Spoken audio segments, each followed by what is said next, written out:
খেলছিলে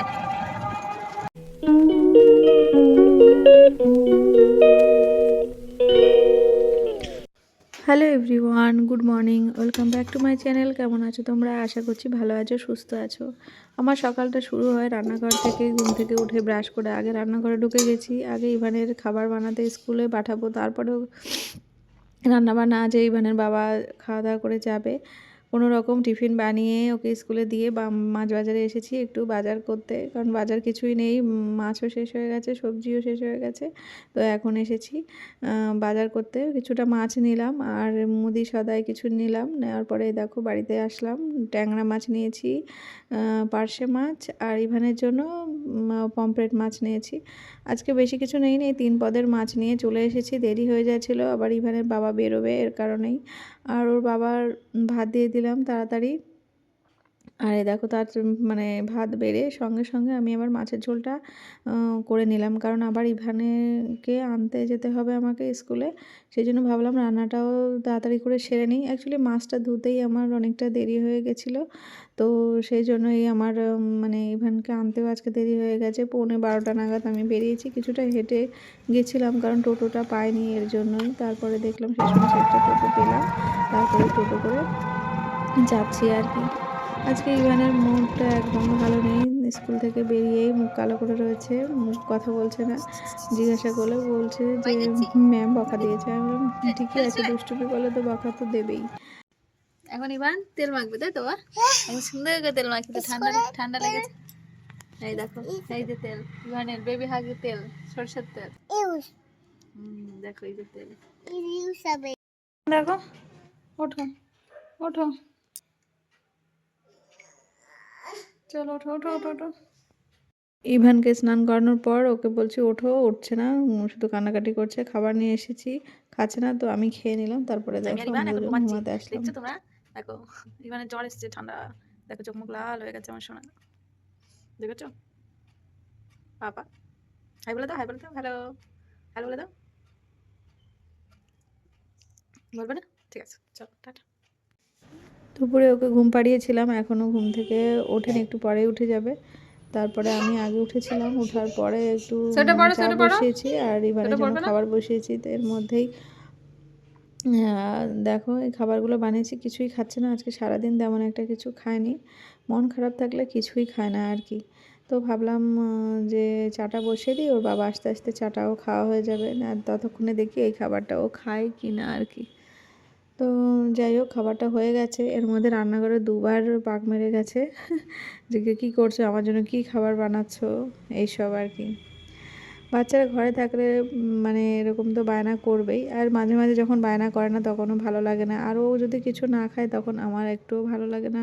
কিন্তু কী করবো, যখন যেটা মনে হয় সেটা বানিয়ে দিই, কিন্তু আবার ওর মুখে স্বাদ না লাগলে আবার অনেক সময় খায় না। তো কী করা যাবে আর। তো চেষ্টা করি যেটা ভালো লাগে সেটা করার। আর অ্যাকচুয়ালি খাবারটা অনেকটা নষ্ট হয়, এর জন্য একটু খারাপ লাগে, আর কিছুই না, না খেলে। তো দেখো রান্নাঘরে এসে গুড়গুড় করছে, ভালো লাগছে না, এর জন্যই। আর এর মধ্যেই দেখো ওর বাবা চলে এসেছে, ওর জন্য ব্রোকলি নিয়ে এসেছে। ব্রোকলি ইভান ভীষণ পছন্দ করে, সেই জন্য 2টো ব্রোকলি নিয়ে এসেছে। ব্রোকলি সিদ্ধ করে দিলে ও ভীষণ ভালো খায় আর কি। যাই হোক, ভালো ভালো অভ্যাস ওর মধ্যে আছে, কিন্তু যেটা বড়রা খায় সেটাই ও খায়। কিন্তু অনেকের ব্রোকলি বা অনেকে অন্য কিছু দিলে খেতে চায় না, কিন্তু ও বেশ ভালো খেয়ে নেয়। স্কুলে টিফিনেও ব্রোকলি দিয়ে দিই, কারণ ইভানের বাবাকে বললাম যে একটু বেশি করে আনো, স্কুলে দিই, আবার ঘরে এসে খাই, এর জন্যই। তো এর মধ্যেই দেখো চা বসিয়েছি, আর এই কাপ 2টো কিনেছিলাম কফি খাওয়ার জন্য, শীতকাল পড়েছে।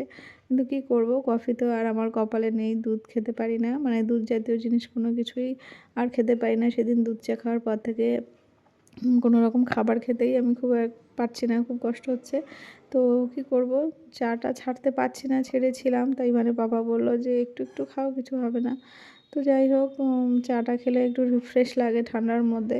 তো চাটা একটু খেলাম ওই কাপেই, দুজন মিলে লিকার চা করেই খেলাম।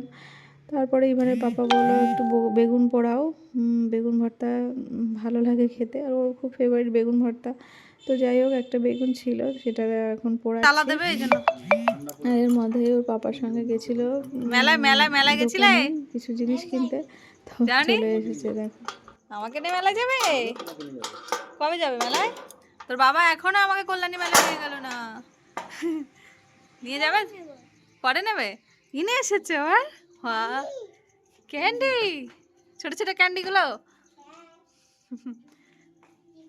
যাও খাও। ভালো লেগেছে ঘুরতে গিয়ে? এবার থেকে বাবার সাথে যাবে? হ্যাঁ, বাবার সাথে ঘুরতে গেলে কি মজা। খাবার দেখি দেখি দেখি, ডালো ডালো, কি খাবার নিয়ে এসছে দেখি। কতগুলো টফি, দেখি দেখি। ওয়াও, এটা কি? ওয়াও, এটা সব থেকে ভালো। হ্যাঁ বল, খাও, খেয়ে নাও, চুপচুপ খেয়ে নাও। অনেক দিন পর এই সন্ধ্যাবেলা বাবার সঙ্গে বেরোলো, কারণ আমাকে ছাড়া বেরোতে চায় না।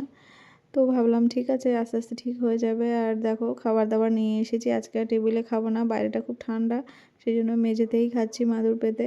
বেগুন পোড়া আর ওই মাছের ঝোল, আর যা যা ছিল সেগুলো তো তোমরা দেখলে। খাওয়া দাওয়া করে ঘুমিয়ে পড়েছিলাম। পরের দিন সকালবেলা দেখো, ইভানের টিফিন ব্রোকলি, ডিম সিদ্ধ আর প্যানকেক করে দিয়েছি।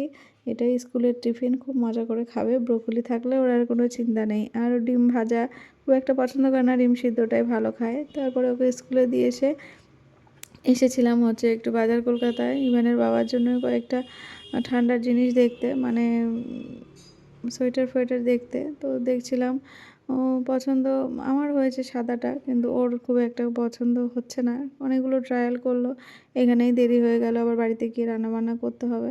কিন্তু আমি বললাম এটা পছন্দ হচ্ছে, নিয়ে নাও। ও তো বলছে দেখি আমি আবার পরে আসবো করছে। তো যাই হোক, এর মধ্যে আমার এই স্টোলটা পছন্দ হয়েছিল। তো ভাবলাম যে এই কালারটা তো সচরাচর পাওয়া যায় না, পিঙ্ক কালার আমার ফেভারিট কালার। তো ভাবলাম যাই হোক নিয়ে নিই। তো আমি নিয়ে নিয়েছি। আর এদিকে দেখো, বাড়িতে এসে বেগুন ভাজলাম তাড়াতাড়ি করে, খিদে পেয়েছে, কারণ মলে অনেকক্ষণ ঘোরাঘুরি করেছি, দেরি হয়ে গেছে। তো যাই হোক, সিদ্ধ ভাত আর বেগুন ভাজা, আলু সিদ্ধ দিয়ে দুজনে খেয়ে নিলাম। আর তারপরে এইদিকে রান্না করতে এসেছি। আজকে রান্না করব হচ্ছে মটর শাক। মটর শাক আমি রান্না করতে জানতাম না, ইউটিউব দেখে। তারপরে এই যে দেখো, বেগুন, পেঁপে, সিম এগুলো আগে ভেজে নিচ্ছি, একটু আদা গ্রেট করে দিয়েছি। আর তারপরে শাকটা দেবো। আর এদিকে ব্রোকলি সিদ্ধ করব। আর করে আজকে মাছের ঝোল করব, ট্যাংরা মাছের দিয়ে ঝোল করব। অ্যাকচুয়ালি সকালে ব্রোকলিটা কেটেছিলাম, ইভানকে স্কুলে দিয়েছি, এর জন্যই। তো ব্রোকলি দিয়ে মাছের ঝোল বেশ ভালোই লাগে, খারাপ লাগে না। তো পাতলা করে করছি, কোনো মশলা ছাড়া। ভালোই লেগেছিলো আর কি। যাই হোক, তারপরে আমি স্নান করতে যাব, সেই জন্য মাথায় একটু তেল দিয়ে নিলাম। আর তার মধ্যেই রান্নাটা হয়ে যাবে। তো দেখো, গরম জল বসিয়ে দিয়েছি দুই দিকেই, কারণ ইভানের পাপাও স্নান করবে এর জন্য। আর মটর শাকটা না ভালো করে সিদ্ধ হতে চায় না, কতক্ষণ ধরে রান্না করলাম, সিদ্ধ ঠিকঠাক হয়নি। যাই হোক, করলাম এই প্রথমবার। ট্যাংরা মাছ দিয়ে ব্রোকলি দিয়ে রান্না করেছি। আর এই যে ভাত, আর বেশি কিছু করিনি। এমনি ঘোরাঘুরি করলে না ভীষণ ক্লান্ত লাগে। তো যাই হোক, এবার যাবো আমি স্নান করতে। চলো তোমরা ব্লগটা দেখতে থাকো, কারণ গরম হতে একটু টাইম লাগে, আর এই সময় গ্যাস একটু বেশিই পড়ে আর ক্রিমগুলো নষ্ট করে না, আর না। চলো, চুলগুলো একদম পুরো চোখের মধ্যে চলে পরিষ্কার। প্যানকেকগুলো খাও। স্কুলে যে টিফিনগুলো দিয়েছিলাম সেগুলো, মানে ব্রোকলিটা খেয়েছে, ডিম সিদ্ধটা খেয়েছে, প্যানকেকটা সবটা খেতে পারিনি, কয়েকটা রয়েছে, সেটা বলছি বাবা খেয়ে নাও। তো খাবে, ঘুরে ফিরে খাবে, তো দেরি করে খাবে আর কি। যাই হোক, এখন দুপুরবেলা আমরা খাওয়া দাওয়া করবো। বাবা রোদে বসে আছে বলে ও বসে গেছে। তো এই যে দেখো, আমাদের মাছের ঝোল আর এই যে মটর শাক, এটা দিয়েই দুপুরে খাওয়া দাওয়া করলাম। তারপরে ওর পাপা চলে গেল ক্লাসে। তারপরে আমি এই দেখো গরম জল খাচ্ছি। সন্ধ্যার পরে একটু গরম জল খেলে বেশ ভালোই লাগে আর কি। তো চা চা খাবো একটু পরে। আজকে ইভানের পাপার আস্তে আস্তে প্রায় রাত 10:30 11টা বাজবে। তো গরম জল খেয়ে একটু চা নিয়ে এসেছিলাম, একার জন্যই চা করেছি, আর ওর জন্য করে রেখেছি, যদি খাবে রাতে। তো যাই হোক, আজকের ব্লগটা এইটুকুই। তোমরা ভালো থেকো, সুস্থ থেকো, টাটা, গুড নাইট।